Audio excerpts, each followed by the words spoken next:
Kembali kita akan berbincang dengan Bang Jamin. Bang Jamin masih bergabung bersama kami. Ya, Mbak, pas sekali sih.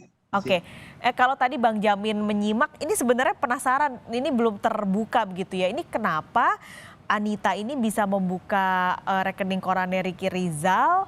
Eh, Apakah yang menyuruh Ricky-nya atau yang menyuruh siapa sehingga bisa? Karena sebenarnya rekening koran kan yang boleh meminta hanya pemilik rekening tersebut. Kalau orang lain kan tidak boleh. Nah ini sebenarnya belum terungkap ya Bang Jamin. Ini nanti harusnya bisa diungkap nggak sih untuk membuka begitu alur dari kejadian ini?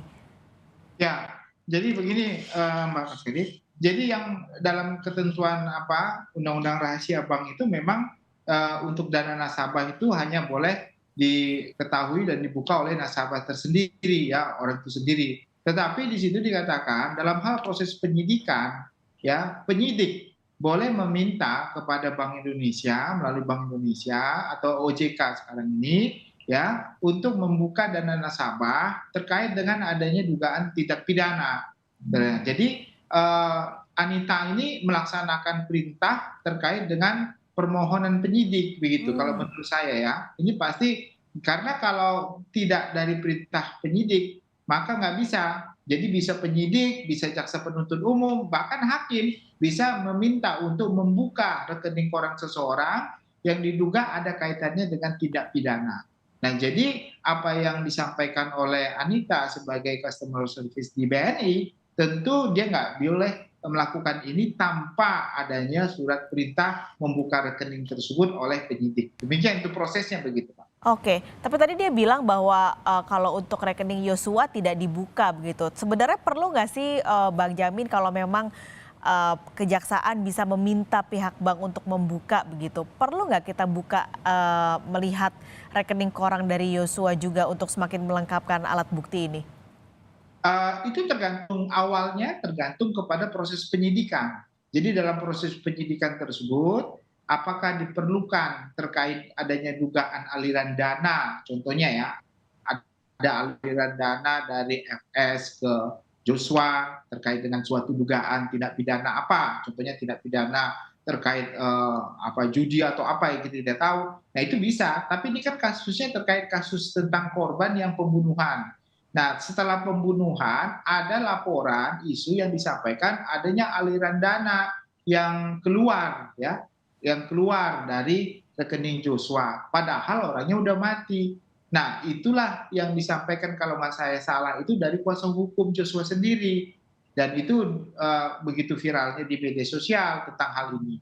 Sehingga penyidik merasa perlu untuk Hmm. memastikan apa benar atau tidak aliran dana tersebut. Dan pada saat ini sudah terbukti. Pada saat itu kita tidak tahu tuh aliran dananya kemana, siapa yang ngeluarin. Ternyata di sini kelihatan bahwasanya aliran dana itu lari ke rekeningnya RR. Nah, sehingga perlu dibuka rekeningnya RR itu pada waktu itu tertentu ya, pada waktu tertentu itu. Dan ternyata sudah dinyatakan sebagai suatu kebenaran dan fakta. Nah, cuma apa kaitannya dengan perkara ini begitu? Dan nanti akan dicari apakah RR mengambil atau mengalihkan uangnya itu kepada dia, siapa apa RR sendiri yang memegang namanya token ya. Kita kan tahu ya ada tokennya itu untuk M-banking ya. Mhm. Sehingga bisa dialihkan begitu, apakah ada orang lain yang memegang token tersebut tapi ditransfer ke rekeningnya RR begitu.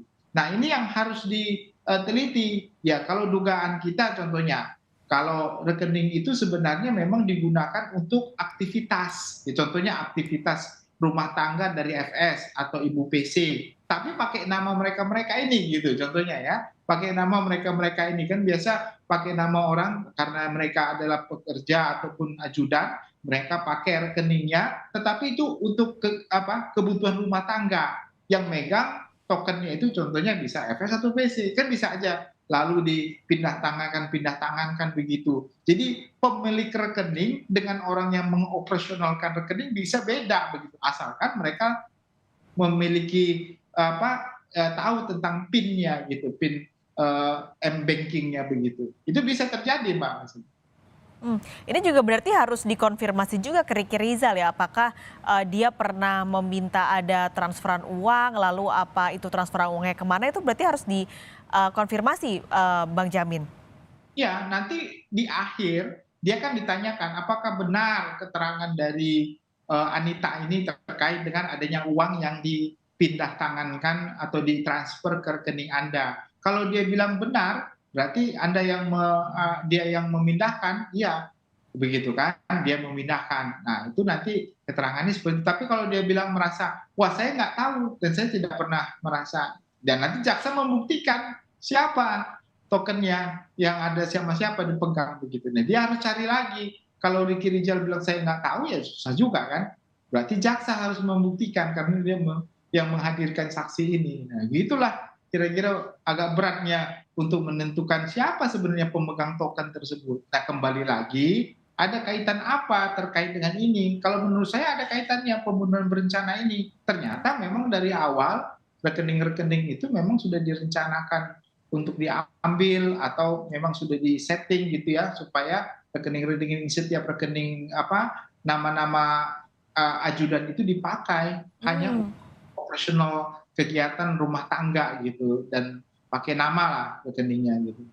Iya, karena tadi terbukti juga yang keluar adalah dana PDAM, lalu PLN, tadi kan ada beberapa yang disebut oleh saksi Anita Amalia. Berarti itu sejalan dengan tadi yang Bang Jamin bilang bahwa rekening-rekening ajudan ini dipakai untuk operasional rumah.